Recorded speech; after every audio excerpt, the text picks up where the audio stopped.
नमस्कार, मैं आपका साथी परशुराम। आप देख रहे हो वोट की चोट। भाई, आदमपुर हाँ, और आदमपुर के पक्ष और विपक्ष तमाम नेता आदमपुर हैं, क्योंकि उपचुनाव की जो सरगर्मियां हैं वो तेज हो गई है। और आज हम पहुंचे हैं काली रमन गांव। हमारे साथ में बात करने के लिए भाई जस्सी पेटवाड़ है। भाई साहब राम राम। राम राम भाई परशुराम। कैसा चल रहा है भाई साहब माहौल? बहुत बढ़िया। बाकी माहौल आप कालीरामन गांव में हो, आप पता करो कि कैसा माहौल है यहाँ।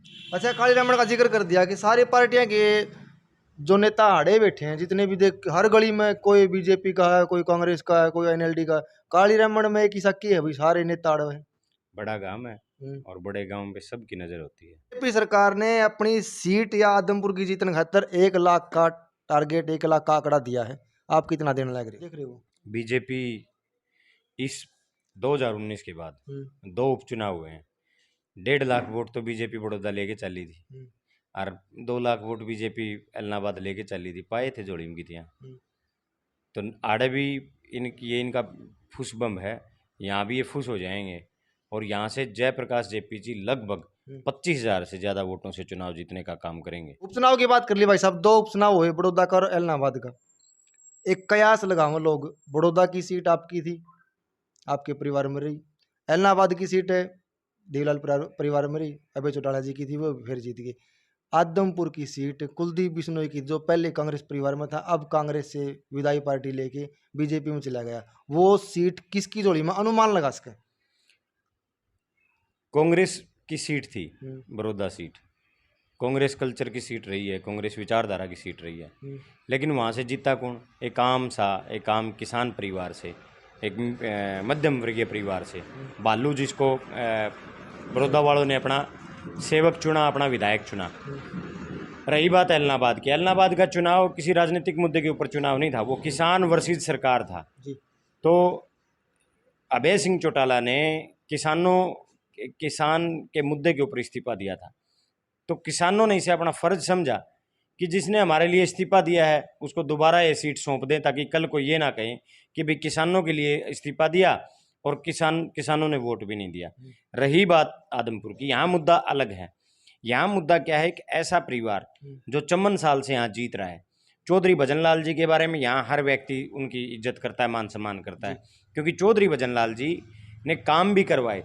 दूसरा, चौधरी भजनलाल जी का इतना इलाके के लोगों के साथ इतना प्यार प्रेम था कि वो हर आदमी के सुख दुख में जाते थे। अब 17-18 साल से कुलदीप बिश्नोई यहाँ राजनीति करते हैं। कुलदीप बिश्नोई को गांव में, कालीरामन गांव में लगभग 6,500 का वोट का गांव है। पिछले चुनाव में कुलदीप बिश्नोई 650 वोटों से जीते। लेकिन एक इतने बड़े गांव में एक व्यक्ति को वो बाई नेम नहीं जानते। पूरे 5 साल में कभी वो चुनाव के बीच में कभी कालीरामन गांव या किसी और गांव में नहीं जाते। अब 3 साल बाद चुनाव आया है, उपचुनाव आया है। 3 साल चुनाव से लेकर आज तक कुलदीप बिश्नोई इस गांव में कभी भी नहीं आए। तो ये चीज़ें क्या हैं? ये चीज़ें ये साबित करती हैं कि जो आदमपुर की जो जनता है वो कुलदीप बिश्नोई जैसे व्यक्ति को चुनती है, तो ये सोच के चुनती है कि भाई हम अपना विधायक चुन रहे हैं जिसके पास हम अपनी समस्याएं बता सकें, जिसको हम अपने सुख दुख की कोई हमें तकलीफ है वो हम उसको बता सकें, वो हमारी समस्याओं को दूर कर सके। हमारा विधायक ऐसा हो जो हमारे बीच आ सके। लेकिन कुलदीप बिश्नोई तो विदेशी प्राणी है, वो विदेशों में रहता है, उसको कोई मतलब नहीं है कि भाई उसको रहना कहाँ है, उसको वोट कहाँ से चाहिए, उसको रहना कहाँ है। अब भी एक नया मुद्दा 2-3 दिन से उछल रहा है। कुलदीप बिश्नोई कहता है मैं 7 बजे के बाद किसी के फोन नहीं उठाऊंगा। भाई, अगर इतनी तकलीफ है लोगों के अंदर से, इतनी अगर बांस आवे है, स्मेल आवे है, तो फिर जरूरी थोड़े राजनीति करनी। वो हर किसी की नहीं बोल रहे भाई साहब। जो ड्रिंक करके 7 बजे फोन करते हैं ना, 7 बजे के बाद में, उनके लिए साफ साफ संदेश है वो। फोन तो भाई सारे करेंगे जब नंबर देगा। तो ईब यूं को निकंदा भाई मैंने शराब पीने वाले वोट ना दियो, ईब क्यों शराब बांटेगा? हर चुनाव में कुलदीप बिश्नोई लाखों रुपए की शराब बांटता है। अब बीजेपी ने अब शराब बांटनी शुरू कर रखी है। फिर शराबियों से इतनी एलर्जी है तो शराब क्यों बांटते हो फिर? अच्छा, बार बार में आप कुलदीप बिश्नोई को बाहरी व्यक्ति बताओ, विदेशी बताओ। क्या कांग्रेस परिवार ने एक कैंडिडेट उतारा मैदान में, जयप्रकाश जेपी, वे क्या बाहरी नहीं है? वे पहले जो कमिटमेंट करते थे भाई मैं किलायत को छोड़ के कहीं नहीं लड़ूंगा, अब फिर आदमपुर में आगे साल भर बाद दिखाई नहीं देंगे अपनी किलायत की जनता के बीच में किस तरह विश्वास दिवास को आदमपुर की जनता को भाई ये आपके बीच में प्रतिनिधि जो आपने चुना है उसी के बीच में रहूंगे? कुलदीप बिश्नोई जब स्कूल कॉलेज में जाता था ना, हम्म, तब जयप्रकाश जी 1989 में यहाँ से सांसद बन गए थे, जी। हिसार से। हम्म, और आदमपुर हिसार का हिस्सा रहा है। हम्म, 3 बार सांसद रह लिए वो यहाँ से। हम्म, तो बारी कैसे हुए? 2009 में भी यहाँ से चुनाव लड़ चुके हैं। हम्म, अब दिक्कत क्या है? दिक्कत कुलदीप बिश्नोई के साथ ये है, कुलदीप बिश्नोई हर साल 2 साल में पार्टी बदल लेता है। हम्म, पार्टियों की मजबूरी हो जाती है कि भाई ये लगातार जीतते आ रहे हैं, इसको टिकट दे दो। हम्म, अब 2009 में जब जयप्रकाश जी ने कांग्रेस से चुनाव लड़ा, उसके बाद ये फिर दोबारा पार्टी में आ गया, तो फिर इसकी टिकट कंफर्म होगी। तो फिर जयप्रकाश जी ने भी यहाँ रहना मुनासिब नहीं समझा, भाई जो व्यक्ति राजनीति करता है वही रहे। अब किलायत की बात है, जयप्रकाश जी ने बात खुले तौर पे कही है कि भाई मैं चुनाव लड़ूंगा, अगला चुनाव भी 2024 का चुनाव भी आदमपुर से ही लड़ूंगा। और हम तो लोगों को ये मुद्दा ये नहीं है, मुद्दा ये है कि अगर सही मायने में कुलदीप बिश्नोई आदमपुर का रखवाला है, आदमपुर का सच्चा सेवक है और आदमपुर की जनता के बारे में सोचता है, तो भजन लाल का नाम हटा दे और एक बार ये बता दे कि भाई उसने आदमपुर के लिए क्या किया है। आप जयप्रकाश जी को कितना सही मानते हैं? जयप्रकाश जी सही गलत की नहीं है। जयप्रकाश सही आपके और मेरे मानने से सही गलत नहीं होता। सही गलत अगर मानना है तो जनता के बीच जाओ। जयप्रकाश जी जैसा, जयप्रकाश जी के ऊपर एक दाग नहीं है। क्या कांग्रेस परिवार के लिए भी जयप्रकाश सही है? बिल्कुल सही है। जो 2014 में बगावती स्वरूप पकड़े थे जयप्रकाश जेपी ने, चौधरी भूपेंद्र सिंह हुड्डा के ऊपर आरोप लगाए थे कि भाई इसने मेरे को टिकट न देके, न कि मेरे हल्का के लोगों को टिकट न देके बाहरी व्यक्ति को देवे हैं, उसने मित्रता के साथ में विश्वासघात भी किया। हर व्यक्ति अपनी पर्सनल राजनीति करता है जी। जयप्रकाश जी की टिकट कटवा दी कुछ लोगों ने मिलके, हुड्डा साहब ने टिकट देनी चाहिए, वहां किसी दूसरे व्यक्ति ने टिकट कटवा दी। जयप्रकाश जी 40 साल से राजनीति कर रहे हैं, अब एक टिकट कटने से जयप्रकाश जी घर कैसे बैठ जाएंगे? उन्होंने निर्दलीय चुनाव लड़ लिया। वो जो लोग कहते हैं जयप्रकाश जी के ऊपर आप दाग, कोई एक व्यक्ति ये दाग लगा दे कि भाई इसमें करैक्टर का कोई दाग है, जयप्रकाश जी के ऊपर कोई करप्शन का एक केस दिखा दो कि भाई जयप्रकाश जी के ऊपर चोरी का ये केस दर्ज हुआ हो। जिस भव्य बिश्नोई की हम बात कर रहे हैं, जो चुनाव लड़ रहा, जिसका वो क्या अगर नहीं हरियाणा में गुंडरा भी कौन फुटा, जिस भव्य बिश्नोई के नाम का गुंडरा भी नहीं फुटा। भजन लाल के परिवार का अकेला चश्मो चिराग ऐसा है जो आदमपुर से आ रहा है, हारेगा आपकी बार दूसरी बार भी। उसके ऊपर 4 केस दर्ज हैं भ्रष्टाचार के, चोरी के।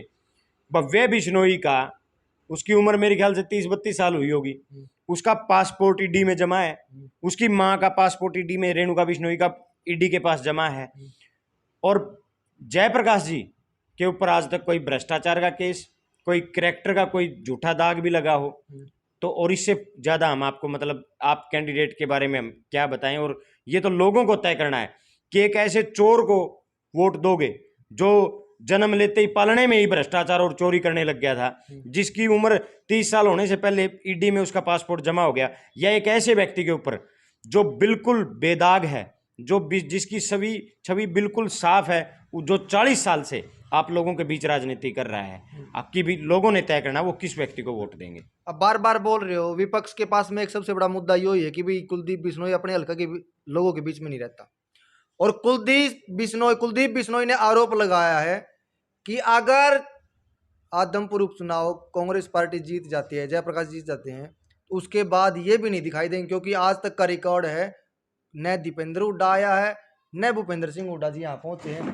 लोग है ना इनको इतना मतलब कि घृणा करते हैं, ऐसा उनका कहना है कि भाई इनको किसी के ब्याह शादी में तक नहीं बुलाते हो। कुलदीप बिश्नोई जैसे मूर्ख और छोटी मानसिकता वाले व्यक्ति राजनीति के लायक नहीं होते। मैं पहले भी ये बात कह चुका हूँ। अब जिस भूपेंद्र हुड्डा जी की बात कर रहे हैं वो, जिस दीपेंद्र हुड्डा जी की बात कर रहे हैं वो, मैं उनको बता दूं 19 तो भूपेंद्र हुड्डा के राज में यहाँ वाटर वर्क्स बने, यहाँ पे बालसमंद को सब डिवीजन बनाया, तहसीलें बनाई, बालसमंद में अनाज मंडी बनाई, कितने सारे काम मैं आपको गिनाऊं। रोजगार की बात है, जो रोजगार की भूपेंद्र सिंह हुड्डा जी के 9.5 साल के शासन में रोजगार को हजारों, आदमपुर को हजारों रोजगार मिले। वो तो सरकार में ही साथ है ना भाई साहब, है एमएलए थे उस टाइम पे, उनका भी तो कोटा आता था। कौन था एमएलए? कुलदीप बिश्नोई। कुलदीप बिश्नोई हंसका में था, कहाँ था वो एमएलए? कुलदीप बिश्नोई दूसरी पार्टी में था, सरकार का हिस्सा तो कुलदीप बिश्नोई रहे ही नहीं, सरकार तो मिली थी। अब जो कुलदीप बिश्नोई कहता है कि भाई मैं 26 साल का वनवास आदमपुर वालों का तोड़ने का काम करूंगा, अब उस कुलदीप बिश्नोई से पूछो तेरा वनवास कौन सा यार? तू तो जब भी लड़ने आया आदमपुर के लोगों ने जिता दिया, तो तुझे वनवास कहाँ मिले? वनवास तो ये जनता भुगत रही है। जब 2005 में चौधरी भूपेंद्र सिंह हुड्डा को चीफ मिनिस्टर बना दिया, भजनलाल को गवर्नर बना रहे थे, कुलदीप बिश्नोई को भी सेंटर में मिनिस्टर बना रहे थे, भाई को इसके उप मुख्यमंत्री बना ही दिया था। फिर 1 साल सरकार में रहने के बाद इस व्यक्ति ने अलग पार्टी का निर्णय लिया। तब वनवास तो तब से शुरू हो गया था आदमपुर का। और आदमपुर की जनता अब इस झूठे व्यक्ति की झूठी बातों में नहीं आएगी। आदमपुर की जनता 1 साल और वनवास झेल लेगी, लेकिन आदमपुर की जनता को पता है जो कांग्रेस परिवार में रहा है या पार्टी से जुड़ा हुआ है, जैसे कि अभी आप हो, अच्छी खासी बड़ाई कर रहे हो कि आप दिखा रहे हो, लेकिन इस परिवार से अलग होने के बाद मैंने बगावती शुरू हो जावा है। बादड़ी के पूर्व विधायक नरेश जी ने आरोप लगाए हैं कि भाई कांग्रेस पार्टी पिता और पुत्र की प्राइवेट पार्टी है, एक 4 दीवारी की पार्टी है। इसके अंदर जो फैसला होता है वो एक 4 दीवारी के अंदर होता है, और पिता और पुत्र का फैसला होता है। जो पार्टी में अभी वर्कर है या किसी को पदाधिकारी है, वो एक घुटन महसूस कर रहा है। आने वाले दिनों में उसका खुलासा होगा। क्या प्रतिक्रिया? देखिए, भूपेंद्र सिंह हुड्डा जी का बहुत बड़ा कद है जी, और ये तो भूपेंद्र सिंह हुड्डा जी का सौभाग्य है ना, उनका अच्छा सौभाग्य है कि उनके नक्शे कदम पे उनका बेटा चल रहा है जी। अब नरेश जी की जो बात आप कर रहे हो वो उनके पर्सनल विचार हो सकते हैं, वो कुछ भी कह लें। अब जिस व्यक्ति का जनाधार हल्के से खत्म हो चुका हो उसको टिकट पार्टी क्यों दे?